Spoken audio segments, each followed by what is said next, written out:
I want to talk about something that has been on my mind for a while, and which is parasocialism in the Joji fandom.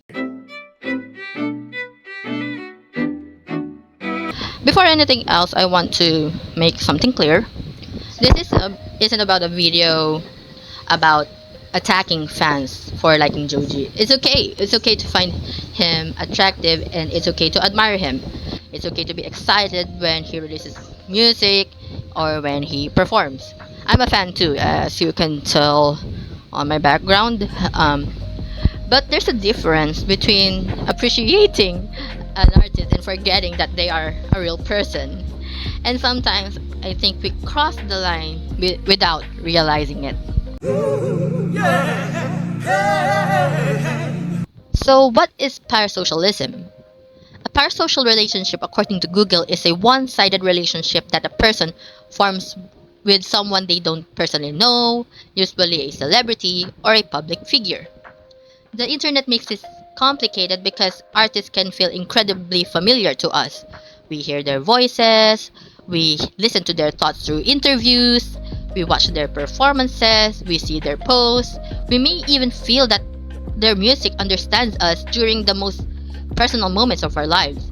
The connection we feel are real. The emotions we feel are real. But the relationship itself is still one sided. We know things about them. They don't necessarily know us, and that distinction matters. Because when we forget that, the admiration can slowly turn into entitlement. One example here is the circulation of so called Joji rares. Some of these photos are old public photos, but others are private photos that were never intended to share publicly. And I think we need to ask ourselves, where did this photo came from? Was it actually posted by Joji? Was it meant to be public? Was it taken without his knowledge or consent?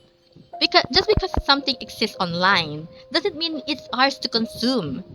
The internet has created this idea that if something can be found, saved, or reposted, then it's automatically a fair game. But that's not true, of course. Uh, a private photo of a celebrity is still a private photo. The fact that someone is famous does not mean they stop having a right to privacy. To the point that Joji, during his Filthy Frank era, DM'd the fan telling to take down those photos or not to share them publicly. Take time to pause and read the messages.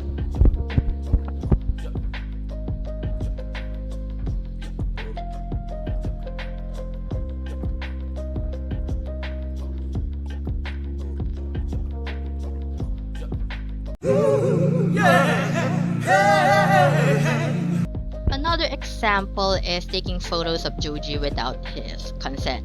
I understand the excitement, to be honest. If you suddenly see an artist you admire in public, your first instinct is to might be to take a picture with them. Because I had this experience during in Cebu. It was my first time to go to a Joji concert, and then I landed in Mactan Airport and I saw a familiar looking guy, and my first thought was that Joji?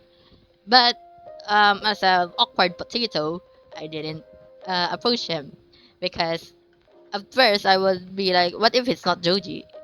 Then I embarrass myself. And also, I respect if it is so Joji, I respect his privacy and quiet moment.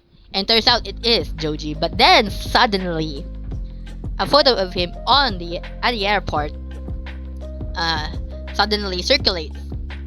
If you see an artist you admire in public, your first instinct is to take pictures, right? But there is a difference between seeing someone, recognizing them, and quietly respecting their space versus secretly taking photographs of them and immediately posting them online. Imagine being this person. You're going out about your day, trying to exist like a normal person, and someone recognizes you and takes photos of that photos without even asking. Then that photos get shared with thousands of people, and you might be a public figure, right? But you're still a human being. Fame does not mean you lose the right to exist privately.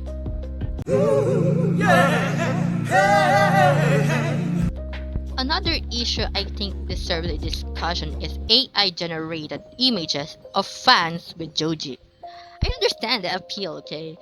Some might think it's just fantasy, it's not real, it's just for fun. And yes, the image itself it may not be real, but I think the conversation becomes more complicated when we are creating realistic images of a real person in an imagined personal or intimate situations without their consent. There's a difference between creating fan art inspired by an artist and digitally inserting a real person into a fabricated scenario that never happened. The realistic these images about become, the more they can blur the line between fantasy and reality.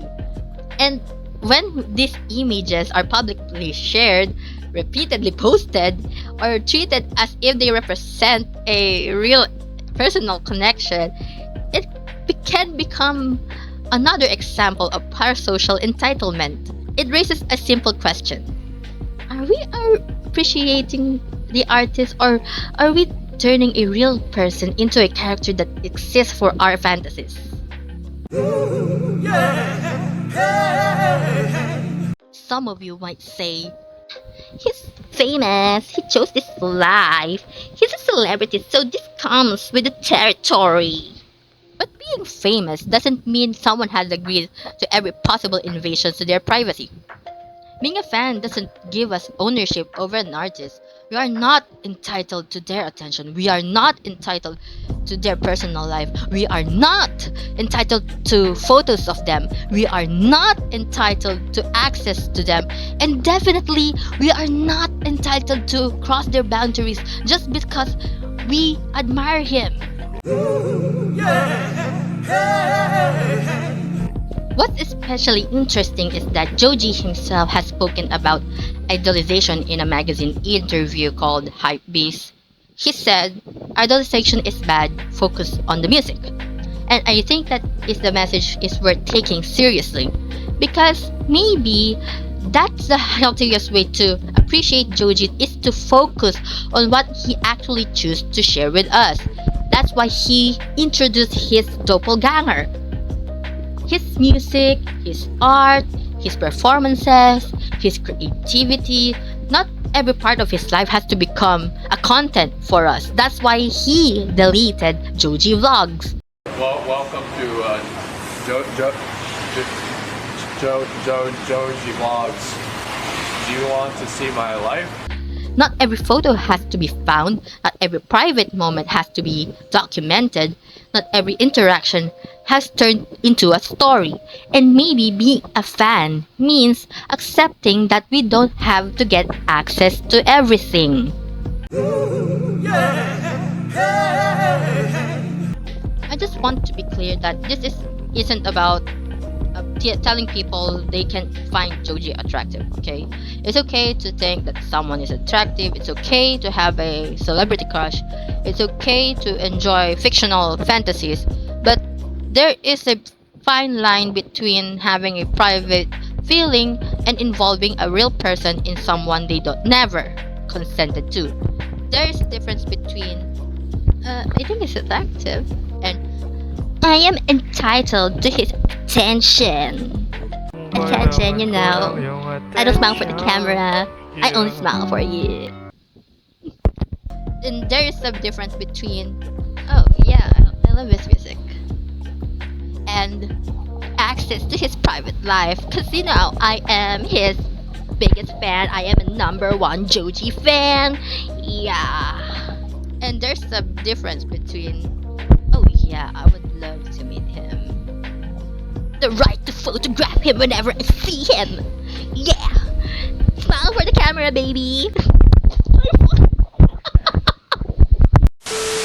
The feeling is not always the problem. The behavior is where the boundary matters. Before this video ends, I want to share this video of Joji from way back from Filthy Frank era. You guys don't realize that I exist as well as a human. I'm there's Frank, there's Pink Guy, there's Salamander Man. There are all these wonderful fuckers living here, but then there's me as well. And people not knowing that I existed and that it was just these guys really gave me a lot of stress, because I'm a normal person, just like the rest of you guys. At the end of the day, Joji is not a fictional character. He's not just the music he makes. He's not just the person we see on stage. He is a real person who deserves privacy, boundaries, and the ability to live a life outside of being watched by his fans. I think the best way to support an artist is to respect what they choose to share with us. Listen to the music, appreciate the art, enjoy the performances, but let the person exist beyond our expectations of them. Not because we care less, but because we understand the artist that we admire is still a person. So maybe instead of asking, how can I get close to Joji? We should ask, can I appreciate Joji without forgetting he's a human? And maybe the simple answer is respect his privacy, respect his boundaries, and focus on the music.